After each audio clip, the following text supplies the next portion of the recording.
ये है पाकिस्तान और अफगानिस्तान की सीमा पर स्थित खैबर दर्रा, भारत का वो एंट्री गेट जिसकी मिट्टी के हर कण में दबा है करोड़ों भारतीयों की चीखें। ये भारतवर्ष की वो दहलीज है जिसे पार करके कोई एक या दो नहीं बल्कि दर्जनों आक्रमणकारी भारत है।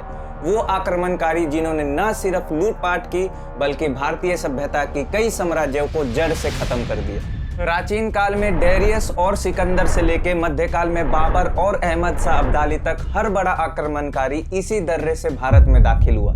खैबर दर्रा उनके लिए वो चाबी था जिससे भारतीय उपमहाद्वीप का दरवाजा खुलता था। ये रास्ता पहाड़ों के बीच बना एक दरार नहीं था बल्कि भारतीय इतिहास का वो घाव था जो बार बार हरा होता रहा। और सबसे हैरान करने वाली बात यह है कि जो आक्रमणकारी इस दर्रे के महत्व को समझते थे, जिन्होंने अपना साम्राज्य भारत में स्थापित किया, वे भी इस दर्रे को पूरी तरह अपने नियंत्रण में नहीं रख पाए। तो फिर क्या ये सिर्फ एक रणनीतिक कमजोरी थी? आखिर ऐसी क्या वजह थी कि इन 2000 सालों में भारतीय शासक इस गेट को पूरी तरह सुरक्षित नहीं कर पाए?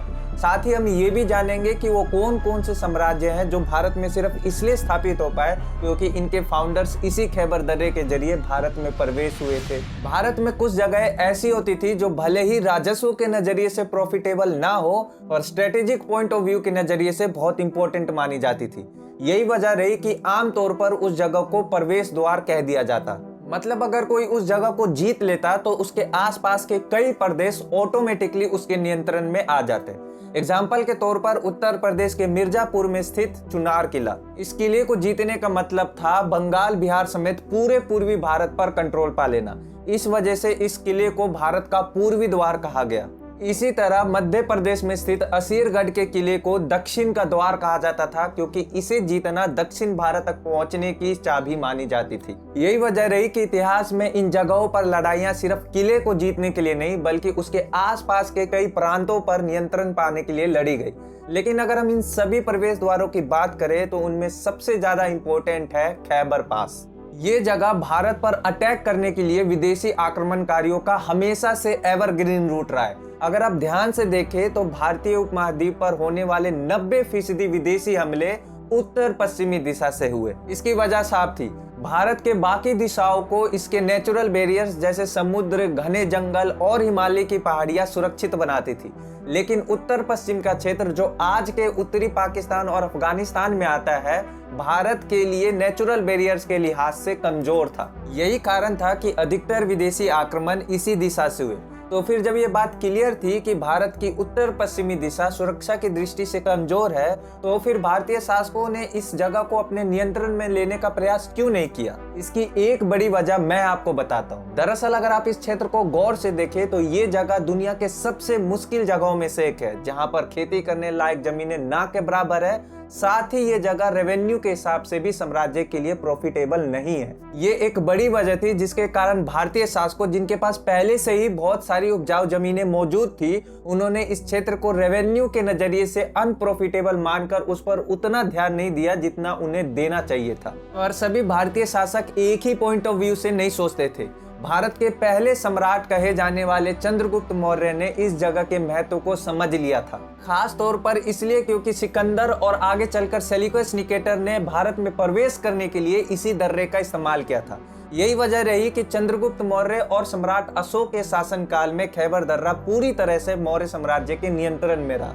इसका सबूत आप खैबर की पहाड़ी पर स्थित स्फोला स्तूप के रूप में देख सकते हैं, जो कुषाण काल के दौरान ही बना था। इसके अलावा कनिष्क के ही शासन काल में खैबर पास सिल्क रूट का एक इम्पोर्टेंट हिस्सा बन गया। इस वजह से ये मार्ग वहाँ के आसपास के निवासियों के लिए इकोनॉमिक पॉइंट ऑफ व्यू से वरदान साबित हुआ। लेकिन फिर मौर्यन और कुषाण काल के बाद इस पूरे रीजन ने सिर्फ और सिर्फ संघर्ष और आतंक को ही देखा। खास करके इस्लाम के उदय के बाद जब इस्लामिक साम्राज्य ने पूर्व की तरफ विस्तार करना शुरू किया, तब खैबर दर्रा भारत में प्रवेश करने के लिए एक मुख्य कुंजी बन गया। फिर चाहे वो महमूद गजनवी हो जिसने भारत पर 17 बार आक्रमण किया और सोमनाथ मंदिर को लूटा, या फिर मोहम्मद गौरी हो जिसने इस दर्रे से होते हुए भारत में इस्लामिक शासन को प्रवेश करवाया, जो बाद में दिल्ली सल्तनत के नाम से जानी गई। इस पूरे घटनाक्रम के दौरान दो बेहद अहम घटनाएं घटी जो भारत के खिलाफ गई। पहला, इन इलाकों में तेजी से इस्लाम का प्रसार और दूसरा, भारतीय शासकों का लापरवाह रवैया। 8वीं सदी से लेकर 12वीं सदी के बीच में उत्तरी पाकिस्तान और अफगानिस्तान के क्षेत्र की अहमियत को जिस तरीके से मुस्लिम शासकों ने समझा, वह अपने आप में भारतीय शासकों के मुंह पर एक जोरदार तमाचा था। यहाँ तक कि जब गौरी 1191 में इस दर्रे का इस्तेमाल करके भारत आया और तराइन के पहले युद्ध में पराजित हुआ, फिर भी सम्राट पृथ्वीराज चौहान ने खैबर और गोमल दर्रे को अपने नियंत्रण में लेने का प्रयास नहीं किया, जिसका नतीजा हमें अगले ही वर्ष तराइन के दूसरे युद्ध के रूप में देखने को मिला। कम से कम सुल्तानों ने इस जगह की अहमियत को अच्छे से समझा। और कुछ लोग जो ये कहते हैं कि अगर गौरी सम्राट पृथ्वीराज चौहान से दोबारा हार जाता तो भारत में विदेशी शासन की स्थापना नहीं होती, तो मैं आपको बता दूं कि अगर गौरी भारत नहीं भी आता और भारत में सुल्तानों का शासन नहीं होता, फिर भी भारत के शासक किसी बाहरी आक्रमणकारी के हाथों अपनी सत्ता को गवा बैठते और इस दौरान उन्हें सत्ता की रेस से हटाने में सबसे आगे होते मंगोल। सल्तनत काल के दौरान उत्तर पश्चिमी क्षेत्र, खास तौर पर खैबर दर्रा एक तरह से हॉट सीट बना रहा। इस दौरान इन इलाकों में हजारों मंगोल आक्रमण हुए, खास तौर पर सुल्तान अलाउद्दीन के शासनकाल में।